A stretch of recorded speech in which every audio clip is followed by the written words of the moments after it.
ఒక్క ఫ్లాప్‌తోనే 'రష్మిక మందన' జోరుకి బ్రేకులు పడ్డాయా? బాలీవుడ్ సంగతి పక్కన పెడితే మిగిలిన ఇండస్ట్రీల్లో కూడా రష్మిక జోరు ఎందుకు చూపించట్లేదు? ఎప్పుడో ఒప్పుకున్న సినిమాలు మినహాయిస్తే ఈ మధ్య కాలంలో కొత్త ప్రాజెక్ట్స్ ఎందుకు సైన్ చేయట్లేదు? అసలు రష్మిక మందన ప్లాన్ ఏంటి? సినిమాలకి కావాలనే బ్రేక్ ఇస్తున్నారా? యానిమల్, పుష్ప 2, చావా లాంటి సినిమాలో అటు పర్ఫార్మెన్స్, ఇటు రొమాంటిక్ క్యారెక్టర్స్ చేస్తూ వరుస విజయాలు అందుకున్నారు రష్మిక మందన.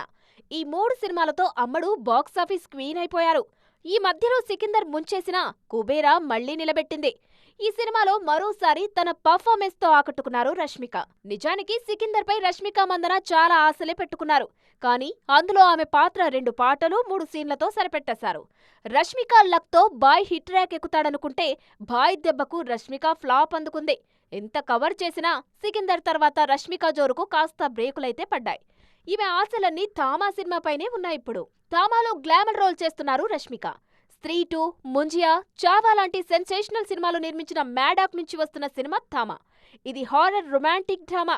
టీజర్ చూస్తుంటే బాలీవుడ్ లో గట్టిగానే రష్మిక రీసౌండ్ ఉండబోతోందని అర్థమవుతుంది. దివాళీకి ఈ సినిమా విడుదల కానుంది. వీటితో పాటు తెలుగులో గర్ల్ ఫ్రెండ్, రెయిన్బో సినిమాలు చేస్తున్నారు రష్మిక.